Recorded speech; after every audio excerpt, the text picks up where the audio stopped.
Caribbean sea में कुछ बड़ा होने जा रहा है। पिछले कुछ हफ्तों में अमेरिका की वारशिप्स ने यहाँ पर ना सिर्फ वेनेजुएला की शिप्स को रोका, इन पर मिसाइल फायर किए, बल्कि कुछ शिप्स को अपने कब्जे में भी ले लिया है। इसके जवाब में वेनेजुएला के प्रेसिडेंट निकोलस मोडरो ने इस समुद्र में अपनी नेवी शिप्स डिप्लॉय कर दी, जिसके बाद टूरिस्ट के लिए जन्नत कहलाने वाला यह समुद्र अब एक बैटल जोन बन चुका है। सवाल ये है कि अमेरिका बॉर्डर के इतना करीब एक नया जंगी महाज क्यों खोलने जा रहा है, और वेनेजुएला जो कभी एक कोलैप्स होती पेट्रोल स्टेट था, अब अचानक इतना इंपॉर्टेंट क्यों बन गया, और कैसे कैरिबियन की ज्योग्राफी, इसके ऑयल रिजर्व्स, इसकी हिस्ट्री सब मिलकर इसे अमेरिका के लिए इतना इंपॉर्टेंट बना रहे हैं।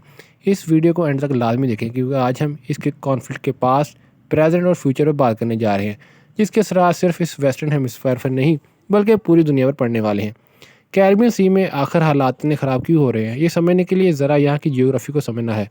कैरिबियन सी देखने में तो छोटा है, लेकिन इसकी लोकेशन इसे वर्ल्ड पॉलिटिक्स में बहुत इंपॉर्टेंट बना देती है। ये अमेरिका के बिल्कुल करीब, फ्लोरिडा से तकरीबन 150 किलोमीटर नीचे, और ना सिर्फ साउथ और नॉर्थ अमेरिका को आपस में कनेक्ट करता है, बल्कि अटलांटिक और पैसिफिक ओशन को भी आपस में पनामा कनाल के ज़रिए कनेक्ट करता है, जो कि दुनिया का सबसे बिजिएस्ट सी रूट का कॉरिडोर है। हर साल 14,000 से ज़्यादा समुद्री जहाज़ और करोड़ों टन सामान यहाँ से गुजरता है।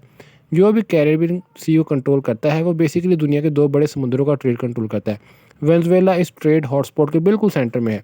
कैरिबियन सी के साथ इसकी कोस्ट लाइन तकरीबन 2800 किलोमीटर लंबी है, जिसकी वजह से वो साउथ अमेरिका की सबसे बड़ी कोस्ट लाइन वाले कंट्रीज में से एक है। इस कोस्ट लाइन पर तो कब्ल्यू लॉक वगैरह और मारागाइबो जैसे बड़े सी बोर्ड्स और नेवल बेसिस हैं। तेल से मालामाल गल्फ ऑफ वेनेजुएला और लेक माराकाइबो बेसन ना सिर्फ एक्सपोर्ट हब है, बल्कि इंटरनेशनल शिपिंग लेन्स के लिए बहुत करीब है।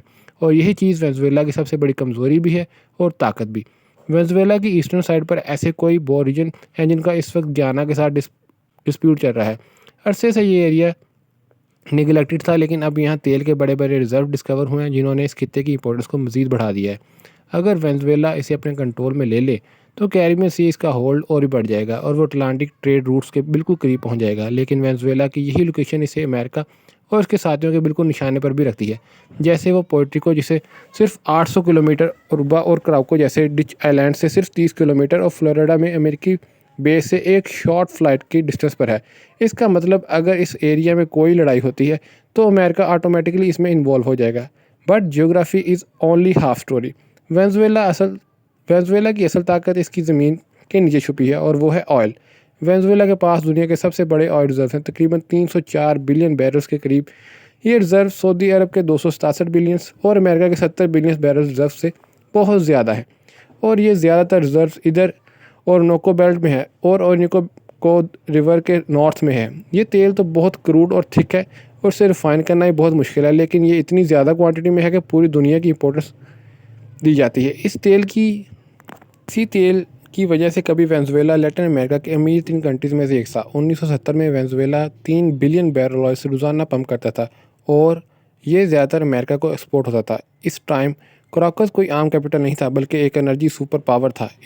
इसी तेल की वजह से वेनेजुएला में बड़ी बड़ी बिल्डिंग्स, हाईवेज़ और शहर आबाद हुए। एक टाइम था कि वेनेजुएला कॉपर कैपिटल जीडीपी का पर जीडीपी स्पेन और ग्रीक से भी ज़्यादा था। सन 2000 के शुरू तक अमेरिका की गाड़ियों और जहाज़ों में डलने वाला फ्यूल वेनेजुएला से ही आता था, लेकिन यही ऑयल वेनेजुएला की सबसे बड़ी वीकनेस बन गई। 1980 के आखिर में जब ऑयल प्राइसेस गिरी, तो वेनेजुएला की इकॉनमी कोलैप्स करके करप्शन, मिसमैनेजमेंट और पॉलिटिकल इलनेस में हालात को मज़ीद ख़राब कर दिया। 1990 में एक के बाद एक इकनॉमिक क्राइसिस आए, और बालाखिर 1999 में ह्यूगो चावेज़ वेनेजुएला के प्रेसिडेंट बन गए। शुरू में तो इनकी सोशलिस्ट पॉलिसी की वजह से ऑयल इंडस्ट्री में बहुत बूम आया, लेकिन फिर 2010 में ऑयल प्राइसेस गिरी, तो वेनेजुएला में शदीद क्राइसिस आ गया। 2015 तक वेनेजुएला में इकोनॉमिक हालात बहुत ख़राब हो चुके थे। 2013 में ह्यूगो चावेज़ की मौत के बाद निकोलस मोडुरो प्रेसिडेंट बन के चुके थे। मोडुरो को विरासत में पोलिवेरियन रेवोल्यूशन और तेल पर ख़तरनाक हद तक रिलाय करने वाले तबाहकुन इकॉनमी मिली। बहुत जल्द इन्फ्लेशन ट्रिपल डिजिट तक पहुँच गई, और पूरे मुल्क में प्रोटेस्ट शुरू हो गए। इसी साल अपोजिशन ने वेनेजुएला की नेशनल असम्बली का कंट्रोल हासिल कर लिया, जिससे मोडुरो की हुकूमत खतरे में पड़ गई। जवाब में प्रेसिडेंट ने इक़्तिदार पर अपनी गिरफ्त मजबूत करना शुरू कर दी, इंस्टीट्यूशंस को साइलेंट किया और अपोजिशन को कुचलने के लिए सिक्योरिटी फोर्स का इस्तेमाल किया। ये वाशिंगटन के लिए टर्निंग पॉइंट था। अमेरिका ने 2015 में वेनेजुएला को बाकायदा तौर पर अपनी नेशनल सिक्योरिटी के लिए थ्रेट करार दे दिया, और इसी के ज़रिए फिर आगे लगने वाली सैंक्शंस की बुनियाद भी रखी। 2015 से अब तक वाशिंगटन ने वेनेजुएला पर 900 से ज़्यादा सैंक्शंस लगाई हैं, जिनमें वेनेजुएला की सरकारी oil company, banks, shipping court, export और यहाँ तक सीनियर ऑफिशियल को भी निशाना बनाया गया।